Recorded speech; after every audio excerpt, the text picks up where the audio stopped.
Hi. Qhabani izandla, madoda. Yes!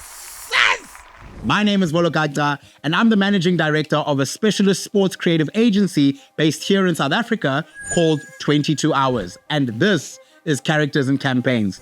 Qhabani izandla because Adidas just pulled off one of the best South African football rollouts that I have seen in a very long time.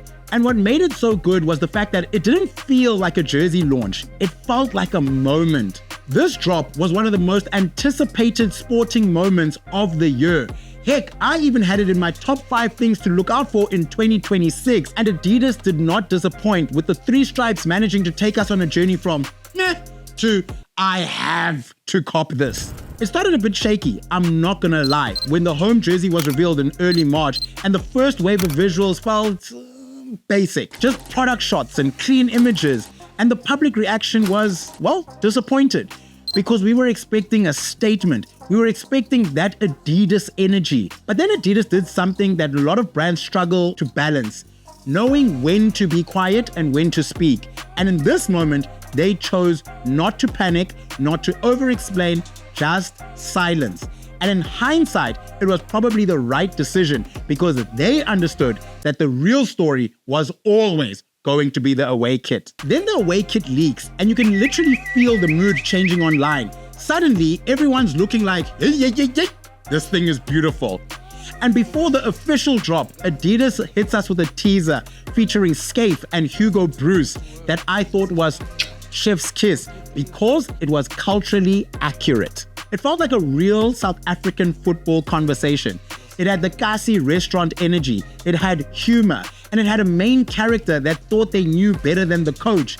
That's our football culture in a nutshell. And then, boom, the official film drops and it's absolute cinema. Clean styling, high-end imagery, strong art direction, amazing visual effects, and it still finds a way to nod to history without getting stuck there. You've got legends in the mix, and then you've got the current guys bringing the heat. So it doesn't feel like a museum. It feels like this is the present and the future. That balance is hard, and Adidas nailed it. The other thing they did, which was so incredible, is that they launched the full range, not just the shirt, so fans can shop the entire look. I'm talking training gear, jacket, socks, shorts, bucket hats, the works. That matters because it turns a jersey into a lifestyle item, not something to be worn only on match day. Now here's the part I really loved. They didn't stop at just the film.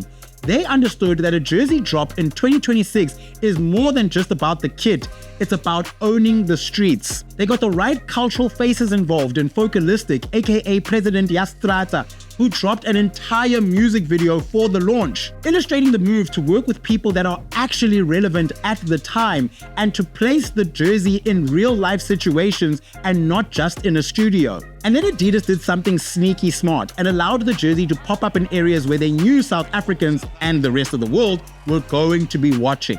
Dean Burmester donned the Bafana jersey and he almost scored a hole-in-one at Live Golf South Africa. And that clip did numbers because that moment felt unexpected, but yet proudly South African. That's how you stretch a moment without forcing it. So I just want to say, well done Adidas, and a massive shout out to the creative team behind the film Room Studio, and specifically Ashley Ben and the broader team that is credited with work on the project. This is world-class work coming out of Cape Town, guys. Now, the only question left is the one that matters. What is the real-world impact?